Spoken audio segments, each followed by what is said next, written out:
دنیا کی جو قدیم ترین سماجی تقسیمیں ہیں ان میں سے ایک ہے ہندو ذات پات کا نظام جو ہزاروں سالوں سے موجود ہے۔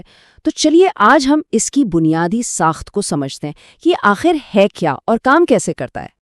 اور یہ کوئی معمولی سوال نہیں ہے۔ سوچنے کی بات ہے کہ ایک ایسا سماجی ڈھانچہ جو ہزاروں سال سے قائم ہے، اس کی بنیادیں کتنی گہری ہوں گی۔ آئیے اس کی تہہ تک پہنچتے ہیں۔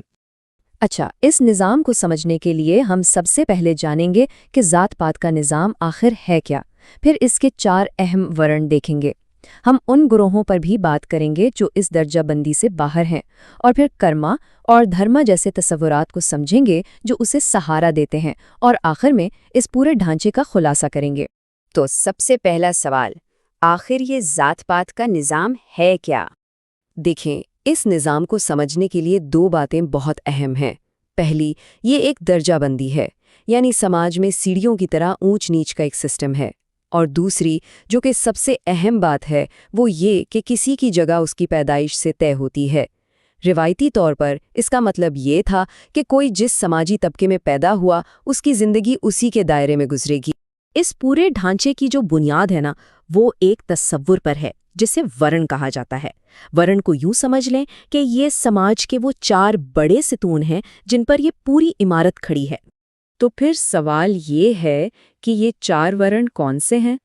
اس سسٹم کو اکثر ایک اہرام یعنی ایک پیرامڈ کی شکل میں دیکھا جاتا ہے۔ سب سے اوپر ہیں برہمن یعنی دانشور اور مذہبی رہنما۔ ان کے بعد آتے ہیں شتریہ، جن کا کام حفاظت اور حکمرانی کرنا تھا۔ تیسرے درجے پر تھے ویش، جو معیشت کو چلاتے تھے، جیسے کسان اور تاجر۔ اور سب سے نچلی سطح پر تھے شودر، جو معاشرے کے لیے محنت اور خدمات فراہم کرتے تھے۔ یہاں ہر ورن کا روایتی کردار اور اس کی حیثیت ایک ساتھ نظر آتی ہے۔ روایتی نظریے کے مطابق ہر گروہ کا اپنا ایک مخصوص کام تھا، اور یہ سب مل کر ایک مکمل سماجی جسم بناتے تھے، بالکل ویسے ہی جیسے جسم کے مختلف اعضاء مل کر کام کرتے ہیں۔ لیکن کہانی یہاں ختم نہیں ہوتی۔ یہ 4 ورنا ہی پوری تصویر نہیں ہے۔ اس روایتی ڈھانچے میں ایک گروہ ایسا بھی تھا جسے اس اہرام سے مکمل طور پر باہر رکھا گیا تھا۔ ان برادریوں کو دلت کے نام سے جانا جاتا ہے۔ تاریخی طور پر انہیں ورنا کے نظام سے باہر سمجھا جاتا تھا، کیونکہ ان سے وہ کام منسوب تھے جنہیں روایتی طور پر مذہبی یا روحانی طور پر ناپاک سمجھا جاتا تھا۔ اسی وجہ سے سماجی درجہ بندی میں انہیں سب سے نچلی پوزیشن پر رکھا گیا۔ تو اب سوال یہ پیدا ہوتا ہے کہ اس نظام کو ہزاروں سال تک جواز کیسے ملتا رہا؟ اس کے پیچھے 2 اہم فلسفیانہ تصورات ہیں، دھرما اور کرما۔ دھرما کا سیدھا سا مطلب ہے فرض یا صحیح طرز عمل۔ اس نظریے کے مطابق ہر ورن کے لیے کچھ خاص ذمہ داریاں طے تھیں۔ یہ خیال تھا کہ اگر ہر کوئی اپنا دھرما نبھائے، یعنی اپنا کام ٹھیک سے کرے، تو معاشرے میں توازن اور ہم آہنگی قائم رہے گی۔ اور کرما کا نظریہ اس سوال کا جواب دیتا تھا کہ کوئی شخص کسی خاص ورن میں کیوں پیدا ہوتا ہے۔ یہ عقیدہ کہ کسی کے پچھلے جنم کے اعمال اس کی موجودہ زندگی کی حیثیت کا تعین کرتے ہیں، اس سماجی درجہ بندی کو ایک روحانی جواز فراہم کرتا تھا۔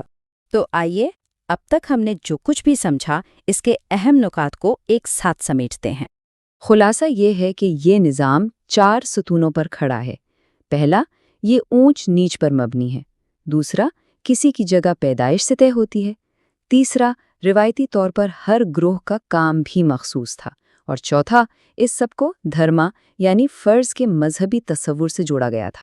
ہم اس وضاحت کا اختتام اس سوال پر کرتے ہیں، ایک ایسا سماجی ڈھانچہ جو صدیوں پرانا ہے، آج کی جدید زندگی پر کیسے اور کس حد تک اثر انداز ہوتا ہے؟ یہ ایک ایسا سوال ہے جو مزید سوچ اور تحقیق کی دعوت دیتا ہے۔